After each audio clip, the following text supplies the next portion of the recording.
Assalamualaikum warahmatullahi wabarakatuh.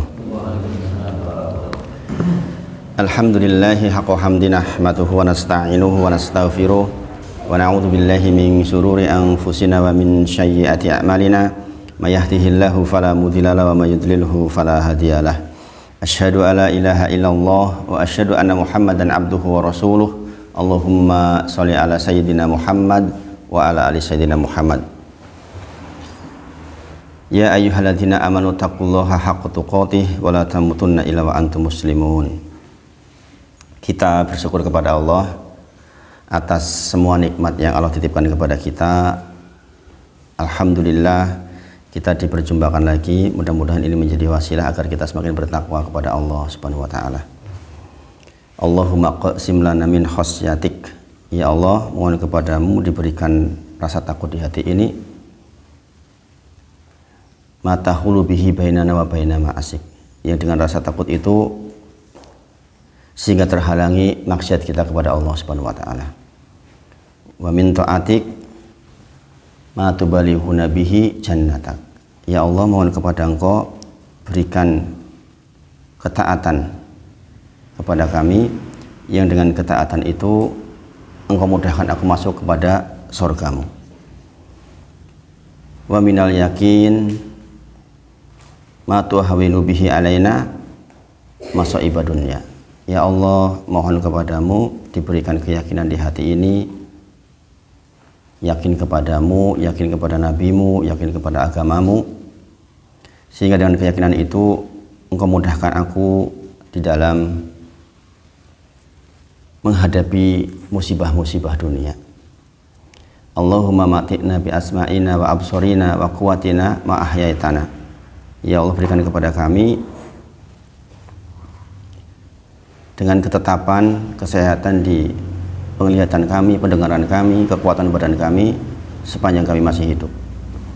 Allahumma la taj'al musibatana fi dinina. Ya Allah, kami mohon kepadamu jangan jadikan musibah yang menimpa kami adalah musibah agama. Allahumma la taj'al dunya akbaru hamana.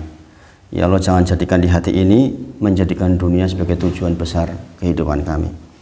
Allahumma amin. Mudah-mudahan Allah dengar doa kita dan Allah kabulkan insya Allah.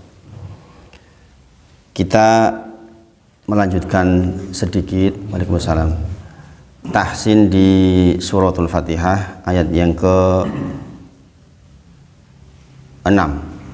ayat yang ke-6 insya Allah, yaitu ihdinas siratal mustaqim. Di sini juga beberapa hal perlu diperhatikan karena di ayat ini juga berpotensi ada kekeliruan yang jali, kekeliruan besar yang berpotensi menjadikan batal. Yang pertama, jangan tapi ihdinas sira. Jadi H itu bukan di dada juga, di ujung sini nih. Jadi bukan di kadang-kadang ada yang gitu kan, bukan di sini tapi di sini, di ujung. Jadi biasa ihdinas gitu. Kemudian harokat kasroh sekali lagi harus ditarik sedikit. Ini pasti beda banget antara dengan ditarik. Ihdinas sira. Nah, ini sod itu butuh perjuangan memang untuk bisa betul-betul, karena sama-sama meletakkan lidah di gigi taring, di gigi seri maksudnya, meletakkan lidah gigi seri. Tetapi kalau sin itu tipis, sod itu tebal. Bedanya cuma tebal sama tipis. Ihdinas sira, ro dibaca tebal. Jadi ini diperhatikan nih. Kalau dari harokat kasroh ke tebal agak susah memang. Ihdinas sira, karena ro berharokat fathah maka dibaca tafkhim atau tebal. Ihdinas siratal, to tuh di sini ya. Kalau ini lagi-lagi ini lidah. To tuh di sini, bukan di sini, bukan tak. Kalau ini tak, ini ta to, ya kan. ihdinas sirotol. Kemudian hati-hati di sini jangan sampai tawalud, ihdinas sirotol. Nah ini tawalud, banyak yang baca ayat gitu. Bahkan imam tempat saya tadi sholat aja masih terjadi tawalud, padahal mohon maaf beliau guru ngaji loh, guru yang mengajarkan tentang bacaan itu masih magdubi gitu. Ini perlu diperhatikan. Bukan hanya itu, ternyata lam juga sering ihdinas sirotol mustaqim. Sama di bagian terakhir, harokat kasroh ketemu ya sukun berarti mat tabi'i, ketemu mim yang di wakof berarti di sukun, berarti hukumnya adalah mat arid li sukun. Sekali lagi, arid itu bahasa Arab artinya apa? Tiba-tiba. Artinya tiba-tiba. Mad arid li sukun artinya panjang 2 harokat. Mad kan panjang 2 harokat, tiba-tiba ketemu sukun, itu maksudnya. Nah hukumnya kalau seperti itu dibaca 2, 4 atau 6 harokat. Mad arid lisukun. Ya, jadi kekeliruan yang sering terjadi yaitu mustaqim dibaca mustaqim kaf mustaqim gitu. Ihdinas sirotol mustaqim. Ini sering baca orang gitu. Harusnya ihdinas sirotol mustaqim. Enggak nyeklok banget tapi juga bukan kaf. Karena kekeliruan di sini berarti kekeliruan yang merubah arti, jali, kekeliruan besar. Okay. Kalau mustaqim artinya jalan yang lurus, kalau mustaqim pakai kaf adalah jalan yang bertumpuk-tumpuk. Nah ini kekeliruan yang besar. Artinya apa ini? Ihdinas sirotol mustaqim. Tunjukilah kepada kami jalan yang lurus.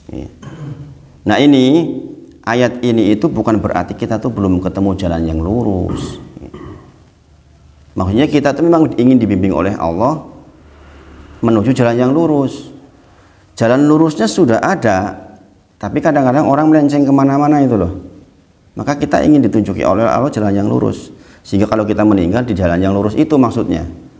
Karena sekali lagi saya sampaikan, ayat inilah yang digunakan oleh para misionaris untuk memurtadkan orang Islam. Itu ayat ini ya kan, bahasanya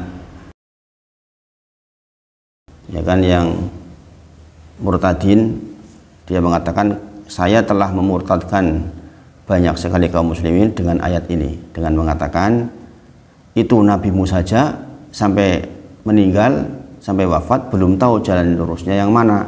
Nyatanya setiap kali sholat dia minta jalan yang lurus, yaitu apa? Ihdinas sirotol mustaqim, begitu katanya. Nah kalian juga ikut-ikutan sampai hari ini masih baca itu, tunjukilah kepadaku jalan yang lurus. Enggak ketemu-temu jalan lurusnya. Bayangin. Maka jalan yang lurus itu ada di kami.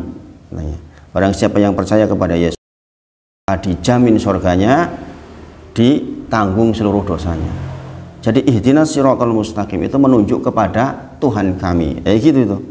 Kalau tidak punya pengetahuan bisa ke bawah yang seperti itu. Jangan lihat tuh video-video di YouTube itu kan ada tuh orang datang dengan membawa kalimat ini gitu. Coba sekarang dipraktikkan Pak Tri. Ihdinas-siratal mustaqim. Kurang tebal sedikit hanya Ihdinas-siratal mustaqim. Oke, mim jangan lupa ya, jangan langsung mandek, tapi tawasud. Ihdinas siratal mustaqim gitu. Sekali lagi. Ihdinas siratal mustaqim. Oke. Jangan Pak Pri. Ihdinas siratal mustaqim. Jadi masuk ke ihnya tuh nggak usah terlalu gentak, santai aja.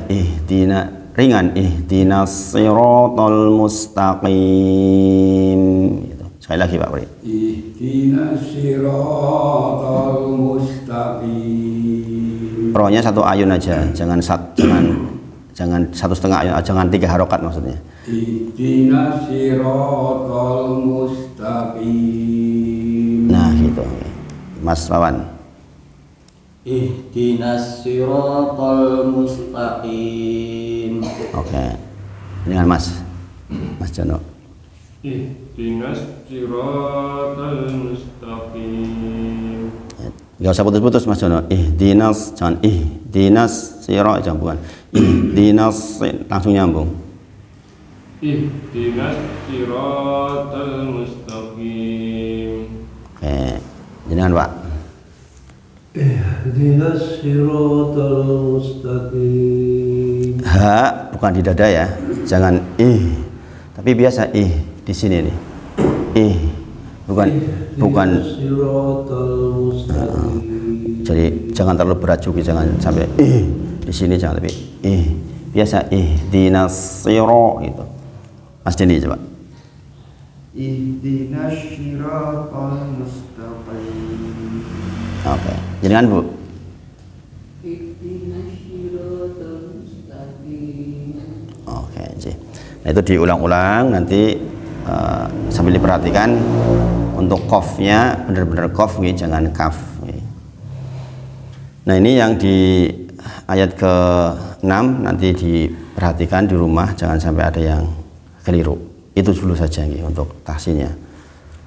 Kemudian sekarang kita masuk ke tafsir Al-Ahab.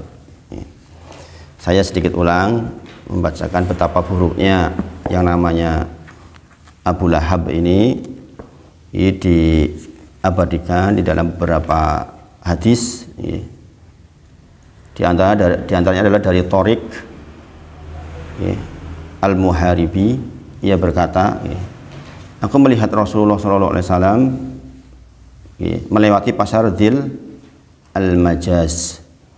Ia memakai baju berwarna merah dan berkata, wahai manusia sekalian, ucapkanlah la ilaha illallah, niscaya kalian akan beruntung. Qul la ilaha illallah tuflihu, kata Rasulullah. Jadi dakwahnya Rasulullah itu katakan la ilaha illallah, maka engkau akan beruntung. Qul la ilaha illallah tuflihu. Lalu ada seorang lelaki mengikutinya dan melempari beliau dengan batu, yang mengakibatkan kedua mata kaki dan tumit beliau berdarah. Lelaki tersebut berkata, wahai manusia sekalian, janganlah taat kepadanya. Sesungguhnya ia adalah pendusta. Maka aku berkata, siapa dia? Mereka berkata, seorang pemuda dari keturunan Abdul Muthalib. Aku berkata, lalu siapakah yang mengikutinya dan yang melemparinya dengan batu? Mereka berkata, itulah Abdul Uzza Abu Lahab. Jadi bisa bayangkan ya, dakwahnya Rasulullah itu segitunya. Kita dakwah itu nggak pernah tuh diikuti kayak gitu. Lempari batu kan enggak, paling-paling nggak diterima aja itu. Rasulullah masuk ke lorong-lorong pasar, datang ke kabilah-kabilah, qul la ilaha illallah tuflihu, selalu di belakangnya diikuti orang ini. Makanya orang ini itu diabadikan dengan sedemikian dahsyat di dalam Al-Quran. Abu Lahab itu punya anak Utbah, Utaibah, Al-Duro, Al-Uzza, sama Khalidah. Dua di antaranya adalah menjadi menantu Nabi Muhammad SAW. Salah satunya adalah Utaibah, yang mendengar kalimat dari ibunya untuk menceraikan istrinya segera setelah Rasulullah berdakwah. Dan dialah orang yang meludahi Rasulullah SAW. Kemudian Rasulullah berdoa, ya Allah, kuasakanlah salah satu anjingmu kepadanya. Dan terbukti Utaibah ketika pergi ke Yaman, di dalam perjalanan dia dicapik-capik oleh singa dan dimakan. Jadi doanya Rasulullah itu Masya Allah. Itu sedikit sejarah keburukan dari Abu Lahab, menjadi bagian dari tafsir ayat ke-1 kemarin, insya Allah. Nah, kita sekarang masuk ke ayat yang ketiga. Kalau nggak keliru, yang ketiga nih.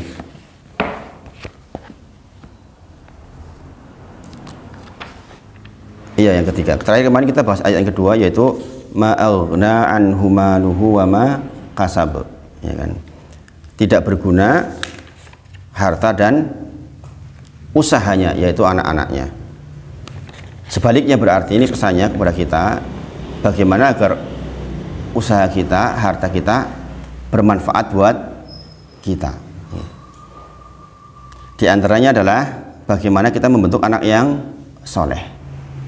Kita sudah bahas kemarin anak yang soleh ya menikah sebagaimana tercantum dalam Quran surah Ali Imran, yaitu ketika Allah berfirman, laisu sawa'am min ahlil kitabi ummatun qaimatun yatluna ayatillahi ana alaili wa hum yasjudun yu'minuna billahi wal yaumil akhir wa ya'muruna bil ma'rufi wa yanhauna 'anil munkar wa yusari'una fil khairat. Jadi di dalam ayat ini ada 5 syarat, 5 syarat agar anak kita dikatakan menjadi anak yang soleh.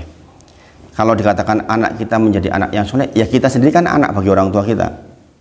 Ya, berarti persyaratan kita menjadi soleh juga ini salah satunya. Di akhir ayat dikatakan wa ulaika minas solihin. Mereka itulah orang-orang yang soleh kata Allah. Yaitu orang yang pertama yajluna ayatillahi ana al-laili. Orang yang membaca ayat-ayat Allah pada beberapa waktu di malam hari. Jadi kalau kita mau terkategori orang yang soleh, ya harus menyempatkan. Di sebagian malam kita itu kita membaca Al-Quran, Pak Sobri. Harus membaca Al-Quran, ada waktu, entah itu 5 menit, 10 menit, itu ada bagian yang untuk membaca Al-Quran. Sebagai cara untuk mengkoneksikan diri kita kepada Allah lewat kitab yang diturunkan. Nggak logik kan? Kita diberikan petunjuk, kok kita nggak pernah buka dalam 24 jam itu kita nggak berhubungan belas. Kan aneh, ya nggak? Maka ciri kesalehan adalah yajluna ayatillahi ana al-laili. Adalah orang yang di sebagian malamnya membaca Al-Quran. Para ulama menyebut termasuk di antaranya adalah mentadaburinya. Misalnya kita membaca 1 ayat saja tapi ditadaburi. Ini maksudnya apa toh ayat ini? Apalagi sekarang zaman keterbukaan lewat internet aja, sekarang tafsir terbuka. Tafsir Ibnu Katsir surat Al-Ahzab ayat 1 misalnya, itu langsung terbuka. Di situ tertulis berbagai macam, bahkan berbagai macam tafsir diletakkan di satu web juga ada. Dari tafsir Ibnu Katsir, tafsir As-Sa'di, tafsir jalan lain itu dalam satu link. Itu Masya Allah. Ini kemajuan zaman sebenarnya membuat ilmu itu sangat terbuka. Ini pula yang menjadikan sebenarnya tradisi sanad itu penting untuk menjaga murninya ilmu. Tetapi di zaman sekarang kalau tujuan sanad adalah untuk memurnikan ilmu, itu sebenarnya sudah terdegradasi karena banyaknya kodifikasi. Dulu itu sanad dipakai untuk agar jangan sampai salah maksudnya. Nah, sekarang itu orang bisa buka set di googling sudah ketemu itu, dan itu murni bener. Ini menjadi tugas kita agar kita tuh manfaatin itu. Jadi dengan bayangkan zaman sekarang itu ada desk atau lemari yang besar yang bernama Google itu, yang menyimpan database, ya kan? Yang ada rak-raknya banyak. Tinggal kita mau ngambil rak yang mana, ya kan? Memang kita harus punya ilmu alat untuk mengambil rak-rak itu. Kita harus belajar seperti ini dulu. Jangan sembarang ambil, nanti subhat masuk semua. Tapi bahwa itu adalah sumber ilmu, iya. Makanya jangan sampai kita termasuk orang yang mengatakan Allah kayak mau belajar soal Google gitu. Loh, Google itu luar biasa. Itu nikmat dari Allah untuk kita sebenarnya. Sekali lagi sebagaimana perpustakaan tapi online. Ya kan, dulu orang yang bisa dikatakan literasinya bagus adalah orang yang suka ke perpustakaan. Sekarang di perpustakaan itu cuma di HP kan, terus bisa kita ambil ilmunya sangat banyak. Okay. Nah ini yajluna ayatillahi ana alaihi menjadi syarat kesalehan. Maka sekali lagi kalau kita ingin punya anak yang soleh, ya kita harus ajari baca Quran. Nggak bisa nggak. Adalah mimpi di siang bolong, pengen punya anak soleh kok nggak diajari baca Quran baik dan benar. Itu cita-cita nggak nyambung dengan usahanya maksudnya. Makanya saya termasuk yang berusaha banget agar anak-anak tuh clear dulu itu. Kalau ditanya mau jadikan apa, saya nggak tahu anak saya besok nasibnya seperti apa. Tapi yang penting bacaan Quran itu clear dulu. Itulah mengapa saya sama istri itu pokoknya lulus SMA itu minimal sudah pernah setor 30 juz. Entah itu mutkinya 20 juz, pokoknya yang pernah menyetor 30 juz. dengan bacaan yang baik dan benar. Itu. Karena memang syarat kesalehan Allah berikan lewat seperti itu. Yatluna ayatillahi ana al-laili. Kemudian yang berikutnya adalah wahum yasjudun. Jadi kesalehan adalah mereka yasjudun. Mereka sujud. Sujud adalah bagian dari sholat. Maksudnya adalah sholat. Jadi orang soleh itu adalah orang yang menegakkan sholat. Ini khususnya di malam hari ini. Khususnya di malam hari. Maka orang-orang soleh di zaman dahulu itu nggak ada. Kok malam tuh nggak bangun? Itu nggak ada. Mereka nggak menegakkan sholat itu nggak ada. Karena memang ciri kesolehan itu diantaranya adalah menegakkan malam dengan sujud. Kemudian mereka mengakhiri sujud dengan wahum yastaghfirun. Mereka banyak sekali beristighfar kepada Allah di mana di ujung malam, di sepertiga malam yang terakhir, di saat orang-orang tidur, orang soleh itu bangun. Dia sujud kepada Allah Subhanahu wa taala. Jadi jangan pernah kita merasa diri kita soleh kalau menegakkan malam saja belum bisa. Itu masih jauh.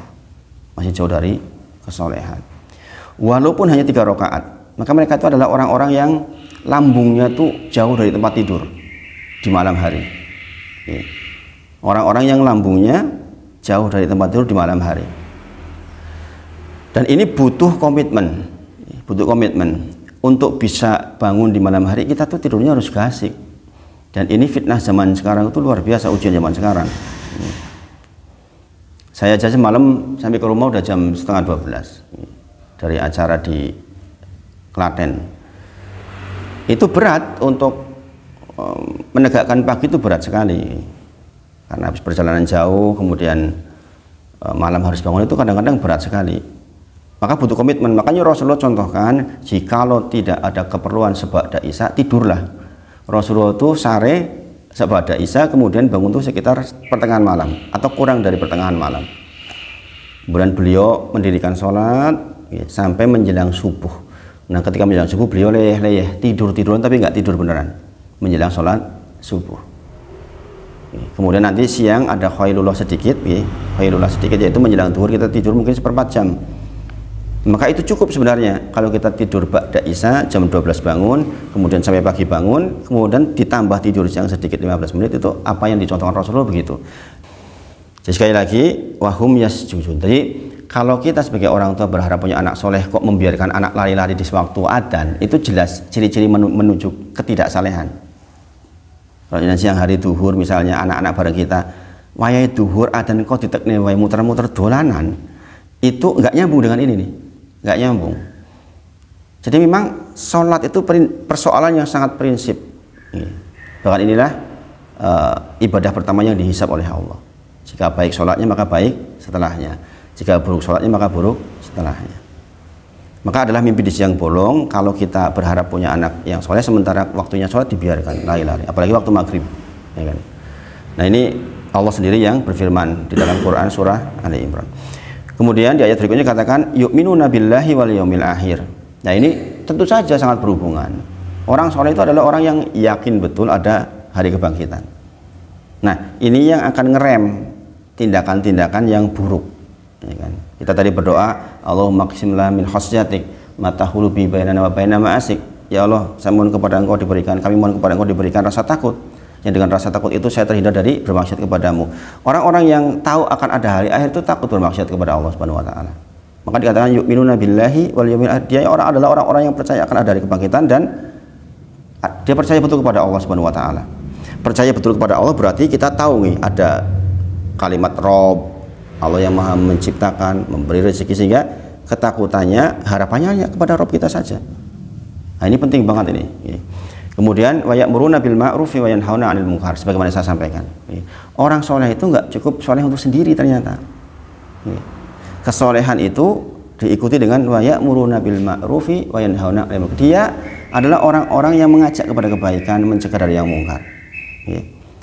Jadi anak kita misalnya sekolah, rasa malu osis-osisan, ngopo organisasi penting nilaimu apik. Itu nggak soleh itu menurut ayat ini. Jadi anak itu dilatih berorganisasi, itu nggak apa-apa. Berinteraksi, ini justru ini adalah proses untuk wa ya'muruna bil ma'rufi wa yanhauna 'anil munkar. Kemudian wa yusari'una fil khairat adalah orang-orang yang cepat di dalam kebaikan. Nah, ini sudah kita bahas minggu lalu, mudah-mudahan menjadi pengingat. Dan dikatakan wa ulaika minas sholihin. Mereka itulah orang-orang yang soleh. Nah, adapun Abu Lahab berkebalikan. Di ayat berikutnya, oh ya, sebelum sampai ke situ, dari ayat ini kita tahu bahwa jangan pernah timpang antara mendidik anak dan ibadah. Ini penting ini. Jangan pernah timpang antara mendidik anak dan ibadah. Membaca Quran hukumnya apa? Sunnah apa wajib? Sunnah. Sunnah, membaca Quran itu hukumnya sunnah. Murojaah Quran hukumnya sunnah. Ya kan? Kemudian anak panjenengan minta diajari sesuatu. Hukumnya wajib apa sunnah? Wajib. Di antara tipuan setan adalah kita sibuk kepada yang sunnah, meninggalkan yang wajib. Itu tipuan setan. Jadi kalau jenengan dimintai anak minta tolong sesuatu, kemudian jangan mengatakan, aku lagi sibuk maca Quran, itu keliru, itu tipuan setan itu. Dahulukan dulu yang wajib, yaitu mendidik anak. Kalau kita berharap betul kayak tadi itu kesolihan, ya kita harus punya waktu betul untuk mereka. Nggak bisa nggak. Sekali lagi di antara tipuan setan adalah kita disibukkan dengan yang sunnah loh, ya, meninggalkan yang wajib. Dan itu termasuk yang tipuan setan atau maghrur. Ya, maghrur itu berarti kita sibuk kepada yang sunnah, meninggalkan yang wajib. Kalau jenengan sibuk kepada yang wajib, yang sunnah enggak kesampaian, itu termasuk yang malzur, diampuni. Jenengan mendapatkan keringanan atas itu. Misalnya jenengan kok ngopeni anak, ngajari anak, kemudian sampai maca Qur'ane kurang, itu masih diampuni itu. Karena jenengan sedang melaksanakan yang wajib. Maka sekali lagi jangan pernah timpang antara mendidik anak dengan ibadah itu jangan timbang, maksudnya jangan diperbandingkan, itu sesuatu yang berbeda. Dengan alasan kita puasa kemudian menjadikan kita lemes, yang membuat anak kita tidak bisa bekerja sama dengan itu juga jadi masalah. Jadi masalah. Jadi ingat-ingat bahwa satu di antara 3 amalan yang tidak putus adalah anak yang soleh. Idza matal insanu in qata'a anhu amaluhu ila min salasatin.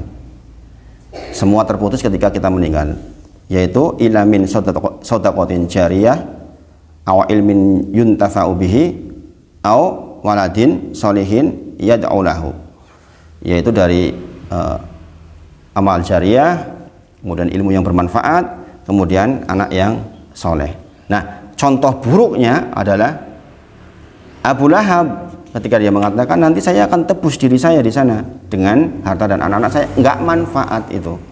Berarti punya anak akan bermanfaat ketika menjadi anak yang soleh. Maka disebutkan awaladin solihin adalah anak yang soleh yang yad'u lahu, yang mendoakan kita. Ini penting menjadi catatan buat kita. Kemudian ayat berikutnya, sayasla naron dzata lahab. Yasla itu, yasla itu artinya apa kemarin? Sudah disebut belum? Belum ya? Yasla itu artinya dipanggang.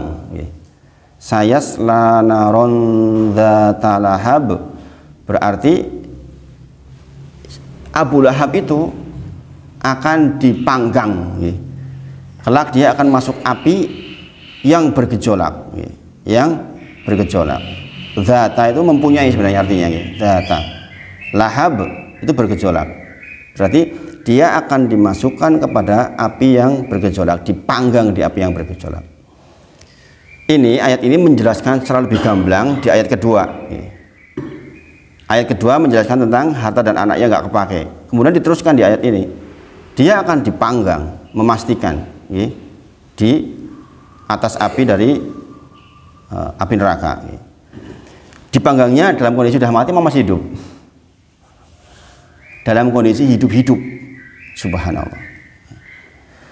Ulama salaf itu, ini tidak bisa tiru nih nanti. Ulama salaf kalau lewat sebuah tempat ada tukang sate itu nangis karena ingat ayat ini, sayasla naron dzata lahab. Makanya ulama salaf saya jadi ikut-ikutan. Jadi kalau lihat tukang sate itu jadi mikir gitu. Ayam itu atau ayam atau kambing yang disate itu kan udah mati, dipanggang begitu, ya enggak? Udah mati nggak kerasa.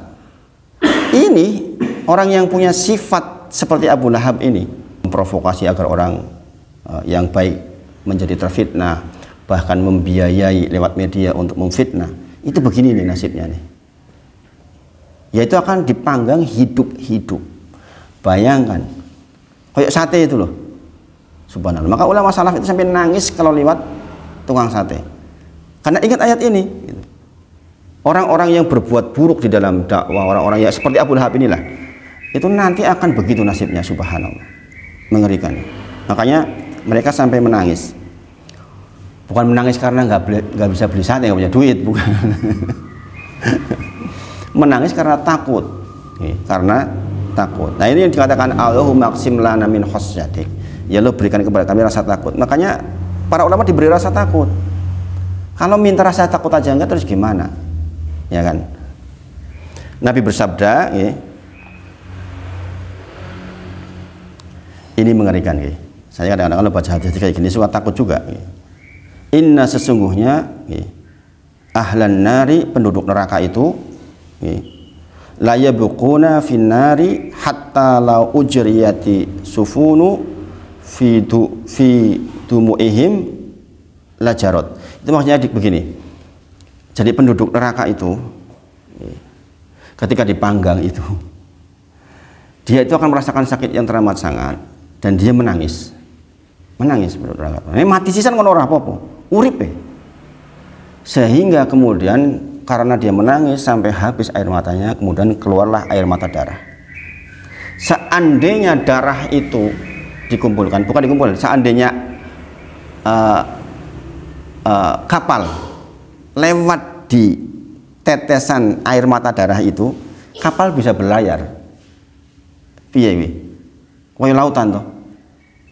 Seandainya kapal dilewatkan dari air mata darah yang keluar dari penduduk neraka yang sakit itu sambil nangis itu, maka kapal itu bisa berlayar.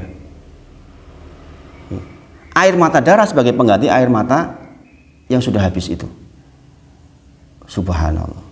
Makanya jangan sampai kita itu menjadi orang yang menjadi orang yang menimbulkan fitnah di dalam dakwah. Mengerikan ini, kayak gini nih loh. Mengerikan ini. Bahkan nanti di akhir ayat pekerjaannya Ummu Jamil itu, istrinya Abu Lahab itu begitu itu. Dia punya harta untuk memang untuk itu, untuk memusuhi dakwah. Sebaliknya seharusnya kita punya harta itu menjadi jalan dakwah. Makanya kayak di Masjid Maba itu kan mengumpulkan dana itu mudah sekali. Jangan lihat perkembangannya itu, tanah sampingnya sekarang udah kebeli karena dana 1,5 miliar, 2,5 itu cepat banget gitu. Padahal saya lihat jamaahnya nggak sangat banyak sebenarnya. Mas Fran yang mungkin udah bolak-balik ke sana tahulah. Jamaahnya sebenarnya nggak banyak banget, tapi kesadarannya tinggi dan kebetulan sebagian orang punya. Dan dia orang yang mudah takut dengan hal seperti ini. Makanya sampai kita minta rasa takut kan, karena banyak orang yang mendengar kayak gini itu biasa-biasa saja. Ah, masa sih?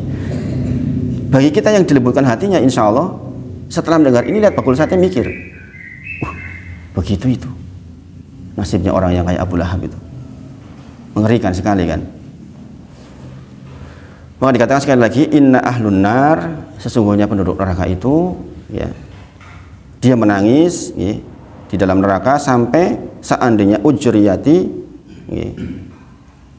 sufuna fi dumuihim lajarot. Seandainya kapal dilewatkan kepada air mata darahnya itu, maka kapal bisa berlayar saking banyaknya. Sampai kapan? Tergantung dia Islam apa kafir. Orang Islam bisa begitu? Iya bisa begitu. Orang Islam bisa begitu itu. Kalau punya sifat seperti Abu Lahab, orang Islam bisa begitu. Cuma ada batasnya. Dia akan dikembalikan ke surga akhirnya. Tapi bisakah seperti itu? Iya. Yang punya sifat-sifat yang mewarisi sifat-sifat Abu Lahab, sebagaimana kita sudah bahas, ya, maka dia akan seperti itu nasibnya. Nah kalau orang kafir selamanya seperti itu. Hum fiha khalidun. Melihat kayak gini itu dunia jadi kecil banget kan? Ya enggak?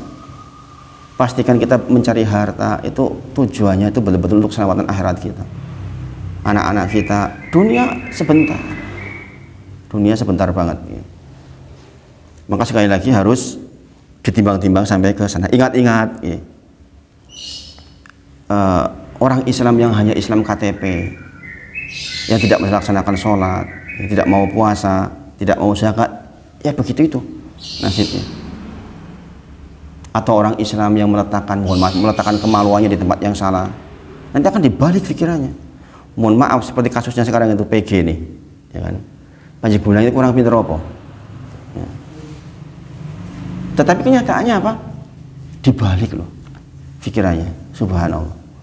Maka hati-hati, yang namanya mohon maaf meletakkan kemaluan di tempat yang salah itu otaknya akan dibalik-balik oleh Allah subhanallah. Di antara dosa yang langsung dibalas itu di dunia. Hati-hati. Kemudian di ayat berikutnya, wamra'atuhu hammalatal hatab. Dan istrinya, wamra'atuhu, dan istrinya hammalatal hatab, adalah pembawa kayu bakar. Istrinya Abu Lahab namanya Ummu Jamil. Namanya saja Jamil. Jamil berarti ayu. Ayumen gitu. Nama aslinya adalah Aura binti Harb. Aura binti Harb. Orang yang cerdas. Aura binti Harb. Orang yang cerdas, cantik. Tetapi kecantikannya itu tidak membuat dia masuk surga. Dia pendukung utama suaminya. Ini berarti istri yang setia apa istri yang apa ini? Dia pendukung utama keburukan suaminya. Ini istri yang setia apa istri yang apa? Ini istri apa musuh? Musuh apa teman ini? Teman di dalam keburukan itu musuh. Makanya Allah berfirman dalam Quran surah Al-Taghabun yang pernah saya bacakan pada panjenengan, ya ayyuhalladzina amanu, wahai orang-orang yang beriman, inna sesungguhnya min azwajikum, di antara istri-istri kalian, wa auladakum, dan anak-anak kalian, adalah aduwalakum, menjadi musuh bagi kalian, fahdharuhum, maka waspadalah. Begitu. Nah contohnya ini, istrinya Abu Lahab ini, dia setia banget di dalam keburukan. Harusnya kan mengingatkan, Mas, yo mbok aja kaya ngono to. Ngono-ngono nih yo aja kaya ngono. Ya kan, kok tegel men karo ponakanmu to, Mas. Kan harusnya begitu. Iya enggak? Kenyataannya dia masuk dalam ayat itu At-Taghabun itu. Dia menjadi justru keburukan buat suaminya, subhanallah. Mengerikan ya. Mengerikan. Ummu Jamil, orang yang cantik, kaya raya dari keturunan ningrat, tetapi keburukannya luar biasa. Kemudian Ummu Jamil orang kaya, tapi kok di sini disifati dia membawa kayu bakar. Kok yo gelemen gitu. Nah itulah orang kalau memusuhi dakwah itu akan dibuat sempit otaknya. Ini jenengan nggak masuk akal nanti kalau melihat orang-orang yang memusuhi dakwah itu. Coba lihat jenengan, lihat itu channel-channel yang memusuhi dakwah itu. Kan otaknya dibalik-baliknya enggak? Dosen loh, sampai mau diamukin yang tengah lapangan meh mati, balik lagi enggak? Profilnya jangan tahu siapa. Dosen loh, udah dipukuli sampai meh wudhu tuh itu. Tetap aja balik lagi. Kalimat-kalimatnya tuh kalimat-kalimat yang sebenarnya kalau orang yang hatinya lembut itu sempit banget otaknya. Keluasan ilmunya itu membuat jadi sempit. Sebagaimana ini Ummu Jamil ini.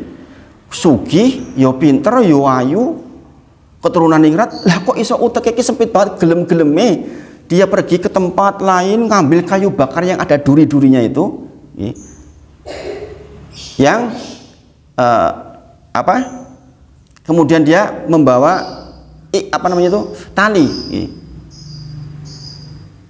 dari sabut. Di sini kan dikatakan wamra'atuhu hammalatal hatab, dan istrinya adalah pembawa kayu bakar. Dia itu bawa kayu bakar, kemudian dia bawa ikat itu untuk diikat dalam rangka apa? Kayu bakar yang ada durinya itu nanti diletakkan di tempat yang Rasulullah lewat. Zaman dulu nggak ya, zaman sekarang ya. Zaman dulu kalau malam itu ya nggak kelihatan betul. Ya kan? Dia meletakkan kayu-kayu yang berduri itu agar kena Rasulullah, subhanallah. Segitunya loh, sebegitu sempitnya maksudnya. Kalau orang udah mau dakwah itu, subhanallah. Nggak logik kan? Wong sugih loh, gelem-gelemnya kaya ngono coba be. Mengerikan ya. Jadi sempitnya otak Ummu Jamil, saking tidak sukanya kepada Nabi Muhammad SAW yang dia dukung sebagai bentuk dukungan kepada suaminya. Maka nanti di neraka yang membawa kayu bakar untuk menyiksa Abu Lahab itu istrinya sendiri. Ini kekhususan ini. Maka Ummu Jamil itu adalah orang yang akan membawa kayu bakar terus menerus, nggak pernah berhenti, hum fiha khalidun, untuk membakar suaminya. Maksudnya apa? Allah menyiksa Abu Lahab itu dari dua sisi, yaitu siksaan fisik dan siksaan batin. Jenengan diseneni anak wong liya ki rada-rada mending. Diseneni anak dhewe. Ya Allah, wis tak openi kok yo gentak-gentak. Gimana coba itu? Sedih banget kan? Kita tuh kalau disakiti anak orang lain mungkin nggak begitulah, tapi begitu anak kita yang bentak kita, ya Allah rasanya kayak apa? Ya enggak? Nanti itu begitu itu Abu Lahab itu. Ini kejahatannya dibalas dengan istrinya akan bawa kayu bakar untuk membakar suaminya itu. Bayangin, kayak panggang sate sing leboke bojone dhewe. Dan subhanallah.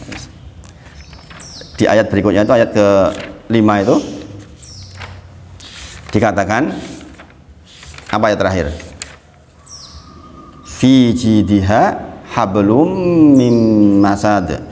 Yang di lehernya ada tali dari sabut. Fi jidha, yang di lehernya hablum mim masad, ada tali mim masad dari sabut. Ini tafsirnya ada dua. Nanti di leher dari istrinya Abu Lahab itu akan dikalungkan tali, yang tali itu adalah tali dari api neraka. Akibat dia bawa tali yang dari sabut tadi itu untuk mengikat kayu bakar itu. Tafsir yang kedua adalah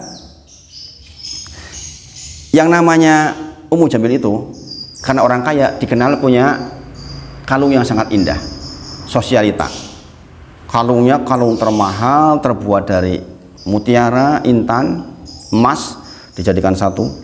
Kemudian dia mengatakan begini, saya akan jual kalung ini untuk membiayai permusuhan saya dengan Muhammad.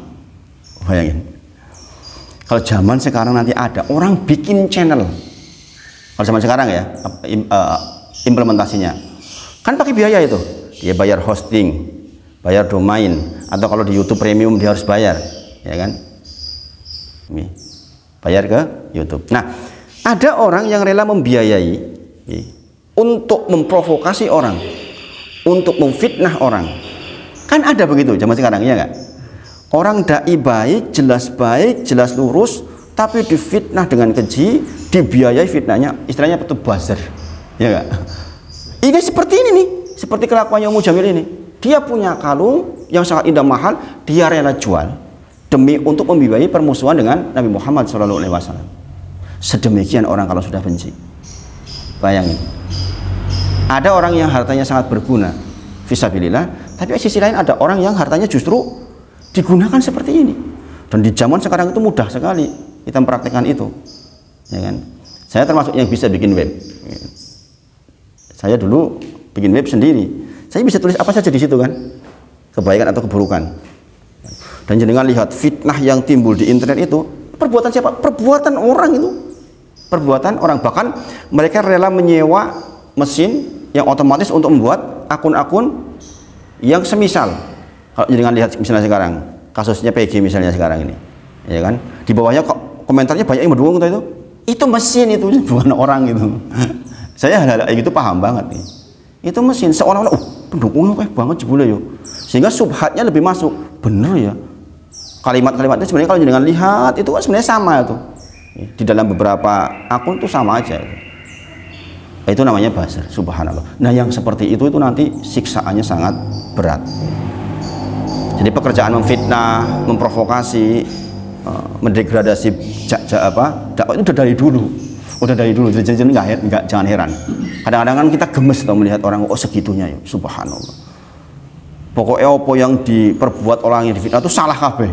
Orang bener-bener belas. Nah itu kalau terjadi ke orang-orang yang berdakwah murni, itu berat itu nanti tanggungannya. Jadi pelajaran yang kita ambil dari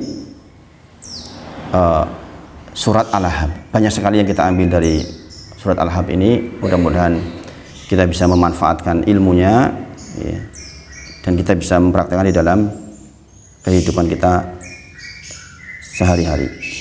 Kemudian ada profil yang justru berkebalikan dengan istrinya Abu Lahab, yaitu Siti Khadijah radhiyallahu anha, istrinya Rasulullah, yang justru menenangkan Rasulullah, menguatkan agar istiqomah di jalan Allah Subhanahu wa taala. Sekarang kalau misalnya kita punya kasus istri kita kok begitu, kayak Ummu Jamil misalnya, apa kita cerai? Jangan dulu. Jangan, wah kita cerai itu jangan ya. Di dalam satu ayat dikatakan, kalau istri kita begitu, kita berusaha pertama tuh wa intafu. Jadi kita tuh memaafkan dulu. Kemudian kita santuni dengan sikap yang lembut. Kemudian intinya kita berbuat nggak langsung dieksekusi, cerai gitu enggak. Jadi ada proses pendidikan yang masuk ke dia dulu gitu. Sampai akhirnya benar-benar mengerti, sehingga dialah orang yang menjadi pendamping kita, yang justru mengantar kita kepada kebaikan. Kebayang nggak kalau jangan marah sama orang, istrinya jangan langsung ngompori, bener, kayak jantem gue. Kebayang nggak itu? Jadi kan harusnya ketika jangan marah banget, istri itu ngerem, ya kan? Sebaliknya kalau pas istri lagi marah banget, kita yang ngerem. Nah, itulah pasangan yang baik. Dan itu peran pasangan seperti itu. Jangan sampai kasus Abu Lahab dan Ummu Jamil ini podo gendengnya itu. Dalam satu keluarga podo-podo anak-anaknya juga gendeng kabeh. Ini mengerikan ya. Ini kita selesai di Quran surah Al-Ahzab. Insyaallah. Mudah-mudahan bermanfaat. Ini udah panjang kali lebar. Mudah-mudahan bermanfaat ya. Dan mudah-mudahan Allah rahmati kita semua. Kita tutup dengan kafaratul majelis. Subhanakallahumma wa bihamdika asyhadu an la ilaha illa anta astaghfiruka wa atubu ilaik. Wa akhiru da'wana alhamdulillahirabbil alamin. Assalamualaikum warahmatullahi wabarakatuh. Saya sambil kuat ini sebenarnya mengalahkan diri sendiri ketika dalam kondisi puncaknya capek. Makanya tak panjangin. Ternyata Allah berikan kan. Mas Wawan ini belum saya kopi Mas Wawan.